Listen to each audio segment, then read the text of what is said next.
जय श्रीराम मित्रांनो. तर रेशीम शेतीचा आज आहे आपला 6वा दिवस. मी ऋषी आव्हाड. तर मित्रांनो, आज आपण सकाळी सकाळी टुक्याला घेऊन शेतामध्ये गेलो आहे. टुक्या ही आपली बिझनेस पार्टनर आहे, नेहमी आपल्यासोबतच असते. तर मित्रांनो, बघू शकता तुती आपण अशी कट करतो. कटर आहे मित्रांनो माझ्या हातामध्ये.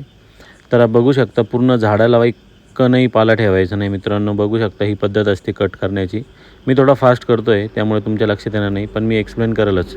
मित्रांनो, जे खोड आहे त्याच्यावरती जो नवीन पाला आहे तो कट करून घ्यायचा, जेणेकरून पुढचा जो पाला येईल तो प्रॉपरली येईल. असं पण नाही की खूपच कमी करून टाकायचं किंवा खूपच ठेवायचं. बघू शकता छोट्या छोट्या फांट्या ठेवल्या तर तेवढा फुटवा चांगला होणार. तर मित्रांनो, आपण ते कट करून घेतलं आहे. ते कलेक्ट करून सगळे एका ठिकाणी घेऊन बघू शकता मित्रांनो, टुक्या काय आपल्याला सोडतच नाही. टुक्या आपल्याला म्हणते की मी मदत करते, मी मदत करते. तो पाला घेऊन आपण निघणार आहे आता शेडकडे. हा पाला आपण शेताच्या बाहेर काढून घेणार आहे आणि सर्व एका स्कूटीवर जमा करणार आहे. तर मित्रांनो, आपण हा पाला बाहेर काढून घेतला आहे. बघू शकता हे आपल्या झाले आहे आज 6वा दिवस. तर किती शेतामधला पाला संपला आहे बघू शकता. आपली ही 2 एकर तुती आहे मित्रांनो. तर 2 एकर तुतीमध्ये इतका पाला संपला आहे. मी तुम्हाला उद्या प्रॉपरली व्हिडिओमध्ये दाखवलंच. तर तो पाला घेऊन आला आहे आपण शेडकडे.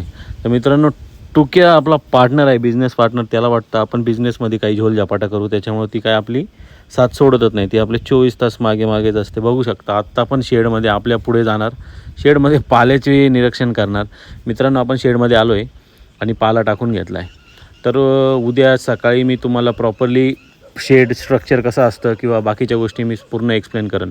तर आपण हा पाला सगळ्या प्रॉपरली टाकून घेतला आहे. तर बघू शकता काल मित्रांनो 2 रॅकमध्ये आपण डायव्हर्जन केलं होतं.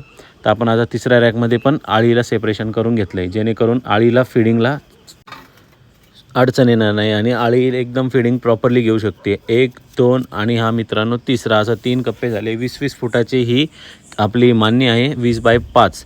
तर मित्रांनो बघू शकता आपण प्रॉपरली फिडिंग टाकून घेतले. त्यांनी ती फिडिंग पूर्ण खाऊन घेतली आहे. तर आपण परत संध्याकाळी त्यांना फिडिंग करणार. असं नाही की दिवसातनं 4-5 वेळेस फिडिंग करायची, दिवसातनं 2च वेळेस फिडिंग करायची. तर ही केली आपण संध्याकाळची फिडिंग. तर मित्रांनो बघू शकता असा प्रॉपरली पाला टाकून घेतल्यानंतर आळी ही सगळी पाल्याच्या खाली जाते. ती खात खात खात खात खात तशी वर येते. तर मित्रांनो, आळीचे बघू शकता तुम्ही, आपल्या आळीची साईज पण वाढली आहे. मी थोडं स्लोमध्ये तुम्हाला झूम करून दाखवतो की आळी कशी पाला खाते. पाला खाते तर मित्रांनो ती फक्त काडी ठेवते, बाकी पाला ती काहीच ठेवत नाही. तर बघू शकता ही क्वांटिटी आपली ह्यावेळेस अंडपुंजी 150चीच आहे. तर मित्रांनो, अंडपुंजी 150 म्हणजे 100 अंडपुंजीमध्ये 55,000 ते 56,000 आळे असते मित्रांनो. तर आपण 150 अंडपुंजीचा प्रोजेक्ट केला आहे.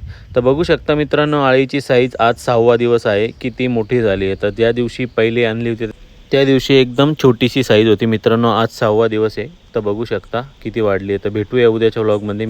जय श्रीराम मित्रांनो.